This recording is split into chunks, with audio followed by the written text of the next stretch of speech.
बिस्मिल्लाहिर्रहमानिर्रहीम। अस्सलामु अलैकुम डियर स्टूडेंट्स। बेटा सेकेंड ईयर कंप्यूटर साइंस का आज हमारा 6th लेक्चर है। इससे पहले बेटा हम लोगों ने 5th लेक्चर में डिस्कस किया था कि डेटा बेसिक्स क्या हैं, डेटाबेस क्या होती है। हमने डेटाबेस से रिलेटेड डिस्कशन की थी और डेटाबेस में हमने पढ़ा था कि डेटाबेस के ऑपरेशन क्या क्या हैं, वो फंक्शन कौन कौन से परफॉर्म करते हैं। जैसे हमने एक वर्ड पढ़ा था CRUD, तो फिर हमने डेटाबेस सिस्टम के बारे में पढ़ा कि जो कंप्यूटराइज्ड फॉर्म में डाटा स्टोर होता था उसको डेटाबेस सिस्टम कहते हैं। फिर हमने कहा कि ऑपरेशन कौन से हैं डेटाबेस के, फैसिलिटीज़ क्या हैं डेटाबेस के। तो हमने पढ़ा था कि CRUD मतलब क्रिएट, रिट्रीव, अपडेट और डिलीट, उसमें हमारे पास एडिंग करता था डाटा को, इंसर्टिंग करता था, अपडेटिंग करता था, डिलीटिंग करता था और रिमूविंग करता था। इन चीज़ों के बारे में डिस्कस किया था। उम्मीद है आप लोगों ने वो लर्न कर लिया होगा। अब बेटा हमारे पास जो आज का लेक्चर है, लास्ट में मैंने इसके बारे में बताया था कि नेक्स्ट हमारा लेक्चर जो है वो कंपोनेंट ऑफ डेटाबेस सिस्टम से रिलेटेड होगा। आज बेटा हमारा जो लेक्चर है वो कंपोनेंट ऑफ डेटाबेस सिस्टम। तो कंपोनेंट ऑफ डेटाबेस सिस्टम के डिफरेंट कंपोनेंट हो सकते हैं, बहुत सारी चीज़ों का कम्बिनेशन हो सकता है डेटाबेस में। तो उनमें से कुछ के बारे में जो मेजर डेटाबेस कंपोनेंट्स हैं उनको हम डिस्कस करते हैं। तो बेटा हमें पता है कि डेटाबेस सिस्टम क्या है? Computerised record keeping system, a system which store data in computerised form. ऐसा डाटा जो कंप्यूटराइज्ड फॉर्म में डाटा को स्टोर करे तो उसको हम क्या कहते थे? Component of database system. तो हमारे पास डेटाबेस कहलाता था बेटा। सॉरी, मैं अगेन रिपीट कर रहा हूँ कि computerised record keeping system is use to store data. जो कंप्यूटराइज्ड रिकॉर्ड कीपिंग डाटा होगा उसको हम डेटाबेस कहेंगे।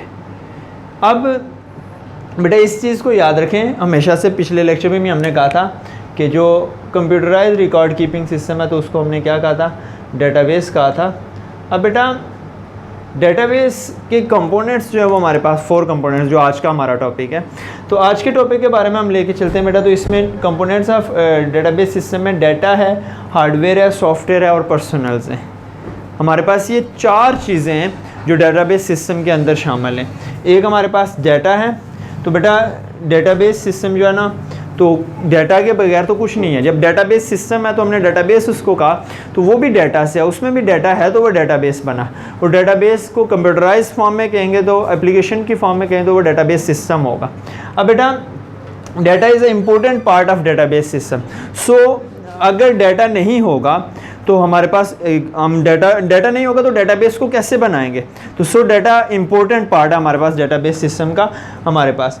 अब बेटा ये हमारे पास collection of facts and figures हैं। हमारे पास जो डाटा कलेक्शन में होता है, फैक्ट्स एंड फिगर्स की कलेक्शन होती है, तो उसको हम क्या कहते हैं कि ये हमारे पास डाटा है। तो डाटाबेस के अंदर जो डाटा स्टोर होता है उसको भी हम डाटा ही कहते हैं। तो अब इसको रखने का मकसद क्या, पर्पस क्या डाटा को? डेटाबेस सिस्टम में डाटा क्या? तो to get information for the user. तो हमारे पास 3 बातें बेटा हमने पढ़ी हैं डाटा में कि important part of database system है। उसके बाद हमने पढ़ा कि collection of facts stored in database. हमारे पास उन चीज़ों की कलेक्शन है जो डेटाबेस में स्टोर होती हैं। डेटाबेस में जो डाटा स्टोर होता है उनकी कलेक्शन है। थर्ड बेटा हमने कहा कि to get information for the user, कि जो पर्पज़ है हमारे पास डाटा को स्टोर करने का, डाटा का जो पर्पज़ है वो डाटा को स्टोर करना, इन्फॉर्मेशन को स्टोर करना, ताकि यूज़र को उससे यूज़र मिल सके, यूज़र उसको रिट्रीव कर सके, उसको अपने पास रख सके। नेक्स्ट बेटा हमारे पास जो है वो हार्डवेयर से रिलेटेड चीज़ है। दूसरा कंपोनेंट जो हमारे पास है वो हार्डवेयर था। तो हार्डवेयर क्या था? Physical component of a system.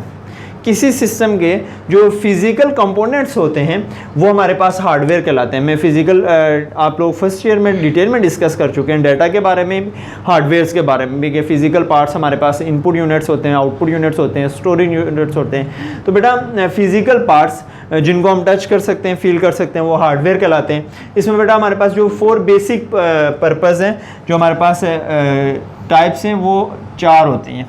तो जो बेसिक हार्डवेयर है कंपोनेंट्स हैं वो 4 हैं, एक इनपुट, एक प्रोसेसिंग, एक स्टोरेज और एक आउटपुट। तो हार्डवेयर कंपोनेंट में हमारे पास सेकेंडरी स्टोरेज डिवाइसेस भी आती हैं, इनपुट आउटपुट डिवाइसेस भी आती हैं, डिवाइस कंट्रोलर भी आता है, प्रोसेसर भी आता है, मेन मेमोरी। तो जब हम डेटाबेस बना रहे होते हैं या डेटाबेस मैनेजमेंट सिस्टम की बात करते हैं तो उसके कंपोनेंट्स में हार्डवेयर ज़रूरी है। हार्डवेयर के थ्रू हम क्या करते हैं? डाटा को स्टोर करते हैं, इनपुट आउटपुट ऑपरेशन परफॉर्म करते हैं, डिवाइस को कंट्रोल करते हैं, प्रोसेसर से डिफरेंट ऑपरेशन परफॉर्म करते हैं। तो अगर डाटा हमारे पास स्टोर है तो इस तरह की बेटा शेप होती है जहाँ पे, जिसको हम डेटाबेस सिस्टम कहते हैं, जहाँ पे डाटा स्टोर होता है। तो इस डाटा को फेच करते हैं, तो ये सारा कुछ हार्डवेयर के थ्रू होता है। तो ये हार्डवेयर में स्टोर होता है, ज़ाहिर हमारे पास स्टोरेज डिवाइसेस जो हैं वो भी हार्डवेयर में होती हैं। अब इसके बाद बेटा हमारे पास जो है नेक्स्ट कंपोनेंट जो है वो सॉफ्टवेयर से रिलेटेड है। तो सॉफ्टवेयर हमें पता है set of instruction given to computer, हम लोगों ने फर्स्ट ईयर में भी पढ़ा, डिटेल में डिस्कशन की थी कि set of instruction given to computer to perform a specific task are known as software. हमारे पास सॉफ्टवेयर वो सेट ऑफ इंस्ट्रक्शन है जो स्पेसिफिक टास्क को स्पेसिफिक पर्पजेज़ के लिए हम ऑपरेशन को परफॉर्म करते हैं, डिज़ाइन किया गया। नेक्स्ट बेटा हमारे पास जो है ना सॉफ्टवेयर 3 तरह के हम यहाँ पे इस्तेमाल करते हैं। एक हमारे पास ऑपरेटिंग सिस्टम है, एक डेटाबेस मैनेजमेंट सिस्टम है और एक हमारे पास एप्लीकेशन प्रोग्राम या यूटिलिटीज़ है। अब बेटा ऑपरेटिंग सिस्टम क्या होता है, ये भी हमने फर्स्ट ईयर में डिटेल में डिस्कस किया। मैं आपको दोबारा से बताता हूँ थोड़ा सा कि ऑपरेटिंग सिस्टम हार्डवेयर कंपोनेंट्स को मैनेज करता है और ये ऑपरेटिंग सिस्टम है जो यूज़र के और हार्डवेयर के दरमियान एक लिंक क्रिएट करता है। अगर हमारे पास ये एक पर्सन है और ये कंप्यूटर है, तो अगर कंप्यूटर में कोई विंडो इंस्टॉल नहीं है तो ये पर्सन इसको इस्तेमाल नहीं कर सकता। वो जो विंडो है या सॉफ्टवेयर है जिसकी वजह से इसके साथ वो कनेक्ट है, तो वो हमारे पास इन दोनों के दरमियान क्या करता है, इंटरलिंक। तो ऑपरेटिंग सिस्टम क्या, operating system is a interlink between computer system and computer system user. Computer system और कंप्यूटर सिस्टम यूज़र के दरमियान जो इंटरलिंक्ड होता है, जो कनेक्शन होता है, जो इंटरफेस प्रोवाइड करता है, उसको ऑपरेटिंग सिस्टम कहते हैं। और operating system is use to manage hardware components. जो हमारे पास हार्डवेयर कंपोनेंट्स होते हैं उनको मैनेज करने के लिए हमारे पास ऑपरेटिंग सिस्टम जो सॉफ्टवेयर है वो इस्तेमाल होता है। अब बेटा इसमें डेटाबेस मैनेजमेंट सिस्टम भी सॉफ्टवेयर है। ये क्या करता है, ये डेटाबेस को मैनेज करता है, डेटाबेस को स्टोर करता है, मैनेज करता है। हमारे पास कंप्यूटर में जो इसके कंपोनेंट डेटाबेस कंपोनेंट्स के कंपोनेंट्स में सॉफ्टवेयर है, तो वो डेटाबेस मैनेजमेंट सिस्टम है। तो डेटाबेस मैनेजमेंट सिस्टम के थ्रू हम जो डाटा को स्टोर करेंगे या रिट्राइव करेंगे तो उसको डेटाबेस सिस्टम कहेंगे। अब बेटा हमारे पास जैसे SQLi है, हम ओरेकल यूज़ करते हैं, ये डेटाबेसेस हैं जो हम मुख्तलिफ यूज़ करते हैं। डेटाबेस मैनेजमेंट सिस्टम है जो डाटा को मैनेज करते हैं। हम बेसिक सा यूज़ करते हैं MS एक्सेस, हम इसमें भी पढ़ेंगे माइक्रोसॉफ्ट एक्सेस। ये एक हमारे पास ऑपरेटिंग सिस्टम है, हमारे पास डेटाबेस मैनेजमेंट सिस्टम है जो डाटा को मैनेज करता है। जैसे बेटा माइक्रोसॉफ्ट वर्ड है, माइक्रोसॉफ्ट एक्सेल है, माइक्रोसॉफ्ट पावर पॉइंट है, इसी तरह माइक्रोसॉफ्ट एक्सेस है जो डेटाबेस को मैनेज करता है। तो ये हमारे पास डेटाबेस मैनेजमेंट सिस्टम है जो डाटा मैनेज करता है, डेटाबेस को स्टोर करता है, डेटाबेस को। नेक्स्ट बेटा हमारे पास एप्लीकेशन प्रोग्राम एंड यूटिलिटीज़ हैं। हमारे पास एप्लीकेशन प्रोग्राम हमें पता है कि application program are the set of instruction given to computer to perform the specific task. किसी स्पेसिफिक और पार्टिकुलर टास्क को परफॉर्म करने के लिए हम जो सॉफ्टवेयर बनाते हैं उनको एप्लीकेशन सॉफ्टवेयर कहते हैं। उनका एक स्पेसिफिक टास्क होता है, स्पेसिफिक ऑपरेशन होता है। उसमें हम लोगों ने फर्स्ट ईयर में डिटेल में डिस्कस किया था कि उसमें एक कस्टम बिल्ड सॉफ्टवेयर होता है और एक हमारे पास होता है ऑफ द शेल्फ सॉफ्टवेयर्स होते हैं। तो कस्टम बिल्ड होता है स्पेसिफिक यूज़र के लिए होता है, ऑफ द शेल्फ जो होते हैं वो मल्टीपल यूज़र्स के लिए होते हैं। मल्टीपल यूज़र्स उसको इकट्ठा कर एक ही ऑपरेशन होता है, एक ही सॉफ्टवेयर होता है, उसमें मल्टीपल टास्क हम परफॉर्म कर सकते हैं। जैसे माइक्रोसॉफ्ट ऑफिस था तो उसमें वर्ड, एक्सेल, पावर पॉइंट, ये सारी चीज़ें उसके अंदर थी। अब बेटा नेक्स्ट पॉइंट जो है हमारे पास वो है पर्सनल। हमने पढ़ा हार्डवेयर कंपोनेंट्स में, हमने कंप्यूटर डेटाबेस कंपोनेंट्स में डाटा को पढ़ा, हार्डवेयर में पढ़ा, सॉफ्टवेयर को पढ़ा और पर्सनल। बेटा पर्सनल क्या, वो लोग हैं जो डाटा को रिस्पॉन्सिबल होते हैं, डेटाबेस को ऑपरेट करते हैं। तो डेटाबेस ऑपरेट करने के लिए जो लोग होते हैं उनको पर्सनल्स कहते हैं। तो personnels are the people are responsible to operate the database. Database को ऑपरेट करने के लिए, डेटाबेस को चलाने के लिए, डेटाबेस को एग्जीक्यूट करने के लिए, डेटाबेस पे डिफरेंट ऑपरेशंस को परफॉर्म करने के लिए हमारे पास जो लोग होते हैं तो उनको हम क्या कहते हैं, पर्सनल्स कहते हैं। अब बेटा ये 3 तरह के होते हैं, इनको फर्दर पर्सनल्स को 3 कैटेगरीज में डिवाइड किया गया। एक हमारे पास प्रोग्रामर्स होते हैं, एक हमारे पास एंड यूजर होते हैं और एक हमारे पास DB एडमिनिस्ट्रेटर होते हैं। बेटा प्रोग्रामर्स क्या करते हैं कि प्रोसेस को क्रिएट करते हैं, क्रिएट प्रोसेस टू डाटा में डिफरेंट ऑपरेशन परफॉर्म करवाते हैं, उसके जो प्रोसेस को क्रिएट करते हैं, ऑपरेशंस को क्रिएट करते हैं और प्रिपेयर करते हैं अरिथमेटिक एंड लॉजिकल ऑपरेशंस के लिए। जितने भी अरिथमेटिक एंड लॉजिकल ऑपरेशंस हमारे पास डेटाबेस में ऑपरेट होंगे उन तमाम के लिए डेटाबेस को प्रिपेयर करना और उसमें क्रिएट करना, डाटा को क्रिएट करना, ये हमारे पास प्रोग्रामर का काम है। तो हमारे पास पर्सनल में सबसे पहले प्रोग्रामर था।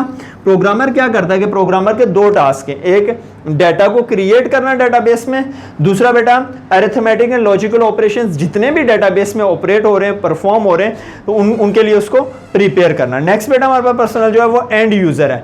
तो एंड यूजर जो होता है तो बेटा ये यूजर फ्रेंडली डेटाबेस होता है, ये डेटाबेस के लिए सबसे ज़्यादा फ्रेंडली होता है। डेटाबेस में जो बंदा बैठ के डेटाबेस को इस्तेमाल करता है तो वो हमारे पास एंड यूजर होता है। अब एंड यूजर क्या करता है, एक्सेस करता है और रिट्रीव करता है डाटा को, इसका सिर्फ काम है। अब डेटाबेस जो प्रोग्रामर होता है वो क्रिएट करता है प्रोसेसेस को, वो प्रिपेयर करता है अरिथमेटिक एंड लॉजिकल ऑपरेशंस को। जो एंड यूजर है उसका सिर्फ दो टास्क हैं, वो एक्सेस करता है और रिट्रीव कर सकता है डाटा को, और ये सबसे ज़्यादा यूजर फ्रेंडली होता है डेटाबेस के लिए। अब बेटा इसके बाद एक डेटाबेस एडमिनिस्ट्रेटर है पर्सनल में, वो हमारे पास क्या करता है, मेंटेन और अपडेट करता है डाटा को। जो डेटाबेस सिस्टम है हमारे पास, ये सिस्टम है, तो इस सिस्टम में जो डाटा को अपडेट करते हैं, मेंटेन करते हैं, तो वो डेटाबेस एडमिनिस्ट्रेटर होता है। बेटा मैं एक एग्जांपल देता हूं यहाँ पे कि हम लोग फेसबुक यूज करते हैं या यूट्यूब यूज करते हैं, तो फेसबुक और यूट्यूब में जो जितना भी हमारे पास वीडियोस होती हैं या टेक्स्ट होता है, इमेजेस होती हैं, जो चीज़ें होती है, तो वो क्या होता है, वो डाटा होता है। अब जो मोबाइल फ़ोन या कंप्यूटर या जो भी हम डिवाइस यूज़ करते हैं तो वो बेसिकली हार्डवेयर होती है। हार्डवेयर के अंदर हम बेटा एक्सेस करते हैं उसको गूगल क्रोम के थ्रू या एप्लीकेशन के थ्रू। हमारे पास वो जो एप्लीकेशन होती है सॉफ्टवेयर, अब अगर मोबाइल है तो मोबाइल एंड्रॉयड है या एप्पल मैकिंटॉश का है, या हमारे पास इसी तरह से सिस्टम है तो सिस्टम में विंडो है, जो भी सॉफ्टवेयर इंस्टॉल है वो हमारे पास ऑपरेटिंग सिस्टम होगा।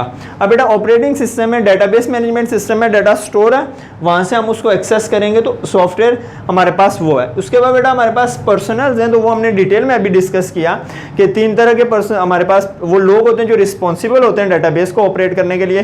प्रोग्रामर्स होते हैं, एंड यूज़र होते हैं, डेटाबेस एडमिनिस्ट्रेटर। प्रोग्रामर प्रिपेयर करते हैं अरिथमेटिक लॉजिकल ऑपरेशंस के लिए, प्रोसेसेस को क्रिएट करते हैं, एंड यूज़र जो है वो एक्सेस कर सकता है, रिट्रीव कर सकता है, और डेटाबेस एडमिनिस्ट्रेटर जो है वो हमारे पास मेंटेन करता है और अपडेट करता है डाटा को डेटाबेस सिस्टम के अंदर। ये बेटा हमारा जो 6th लेक्चर था कंप्यूटर साइंस का सेकेंड ईयर का। इंशाल्लाह हम नेक्स्ट लेक्चर में मिलेंगे 7th के साथ। थैंक यू, अल्लाह हाफ़िज़, अस्सलाम।